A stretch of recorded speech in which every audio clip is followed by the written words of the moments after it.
दोस्तों आपने कभी सोचा है कि हमारे घर से जो हर दिन कचरा निकलता है वह कहाँ जाता है? जी हाँ, हम कचरे की बात कर रहे हैं। वही कचरा जो हमारे द्वारा यूज किए गए वस्तुओं से निकलता है, उसका आखिर होता क्या है और यह कचरा आखिर जाता कहाँ है?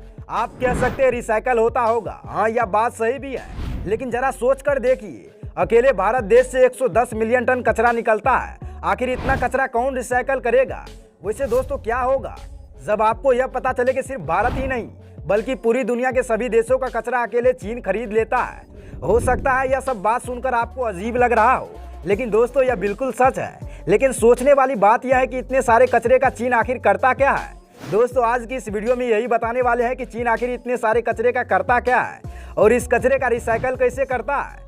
इसलिए वीडियो को अंत तक लाजमी देखिएगा। तो चलिए शुरू करते हैं। दोस्तों यह बात तो हम सब भली भांति जानते हैं कि चीन कितना अजीबोगरीब है और वहां से निकले हुए बीमारियां पूरी दुनिया को अपने चपेट में ले रही है। लेकिन दोस्तों आज हम बात कर रहे हैं कचरे के बारे में। दोस्तों आज पूरी दुनिया का सवाल है कि उसके घर से निकलने वाले कचरे का रिसाइकल कौन करेगा। उसी तरह से आज से करीब 15 से 20 साल पहले यही सवाल लोगों के मन में उठ रहा था, तो पूरी दुनिया एक ऐसे बड़े रिसाइकल प्लांट की मांग कर रही थी जहाँ पर कचरा रिसाइकल हो सके। इसलिए चाइना ही इस काम को करने के लिए सबसे आगे आया और उसने दुनिया का सबसे बड़ा रिसाइकल प्लांट अपने देश में लगाया। लेकिन कैसे चीन ने दुनिया का इतना सारा कचरा रिसाइकल करना शुरू किया?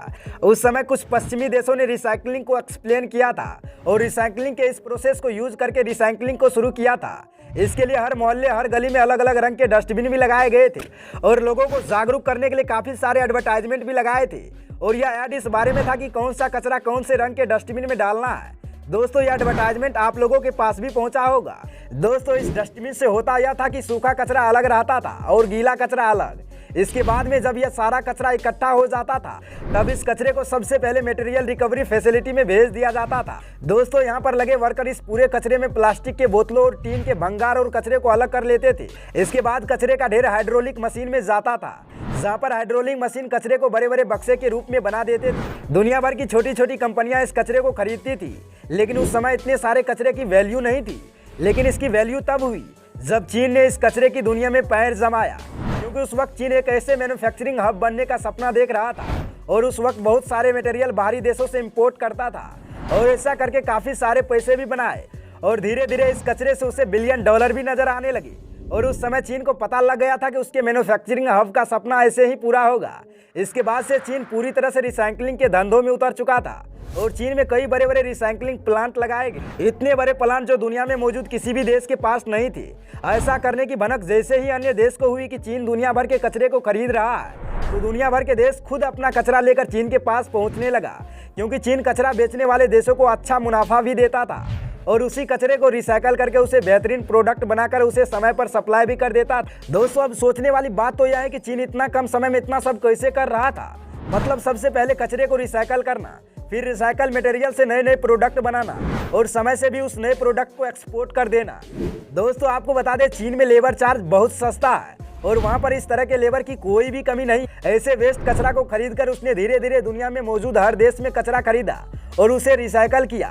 इसके बाद एक ऐसा भी समय आया जब पूरी दुनिया का 70% कचरा चीन अकेले खरीदकर रिसाइकल करने लगा।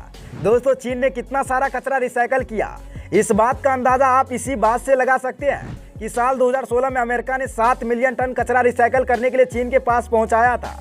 अब तो आप समझ ही गए होंगे कि कचरे के क्षेत्र में चीन कहां तक पहुंच गया था। दोस्तों उस समय का आलम तो यह था कि जिस पानी वाले जहाज से चीन दूसरे देश को अपने प्रोडक्ट सप्लाई करता था, उन्हीं पानी वाले जहाजों से वो उन देशों से कचरा अपने देश लेकर आता था, जिसके बाद इस कचरे को रिसाइकल करके नए प्रोडक्ट में बदलने का काम शुरू हो जाता था। दोस्तों ऐसा करके चीन को दोगुनी मुनाफा हो रहा था और उस समय चीन में बने सभी सामानों का राज दुनिया के हर देश में हो चुका था। दोस्तों आपको बता दें चीन के रिसाइकल प्लांट लगाने से पहले तक कई पश्चिमी देश कचरे को रिसाइकल करने का काम करते थे, लेकिन चीन के स्ट्रेटेजी के कारण कई सारे रिसाइकलिंग प्लांट घुटने टेक दिया। दोस्तों अब हो सकता है कि आप यह सोच रहे हो, अगर चीन इतना बड़ा रिसाइकलिंग प्लांट लगाया और खुद बहुत ज्यादा मुनाफा भी कमाया, तो फिर ऐसा क्या हुआ जिसके कारण से चीन को यह रिसाइकलिंग प्लांट बंद करना पड़ा? तो दोस्तों आपको बता दें कि सब कुछ सही चल रहा था। चीन अच्छे मुनाफे पर सभी देशों से कचरे खरीद रहा था और उसे वापस रिसाइकल करके बिलियन डॉलर छाप रहा था। लेकिन तभी साल 2016 में कुछ ऐसा हुआ जिसके बाद इस रिसाइकलिंग प्लांट को बंद करना पड़ा। दरअसल हुआ यह कि साल 2016 में चाइनीज फिल्म डायरेक्टर जुलियांग वांग ने चीन के इस कचरे के ऊपर प्लास्टिक चाइना नाम के एक डॉक्यूमेंट्री बनाया, जिसने चीन के इस बिलियन डॉलर की रिसाइकलिंग दुनिया को पूरी तरह से तबाह कर दिया। दोस्तों, इस डॉक्यूमेंट्री में इस छोटी सी बच्ची को दिखाया गया था जो कि इस रिसाइकलिंग प्लांट में रहती थी और पूरे रिसाइकलिंग प्लांट की सच्चाई भी उस डॉक्यूमेंट्री में बताया गया था।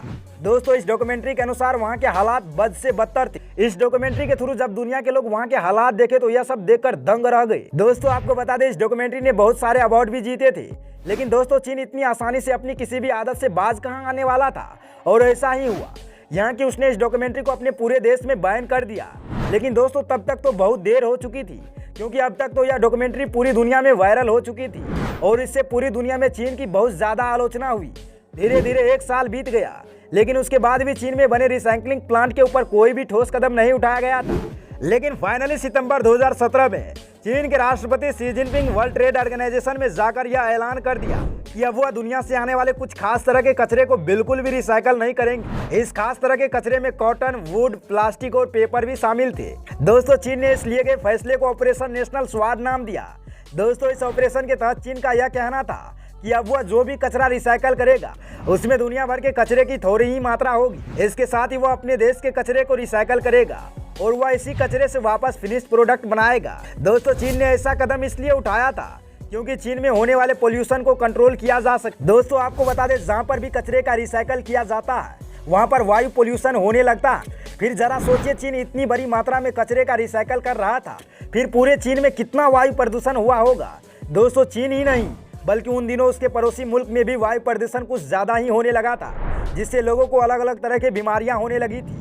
इन्हीं सब बातों को ध्यान में रखते हुए चीन के एक फैसले से दुनिया भर में हड़कंप सा मच गया, जब चीन ने कहा जिस 1 टन कचरे को वह $300 में खरीदता था, वह 1 टन कचरे को सिर्फ $40 में ही खरीदेगा।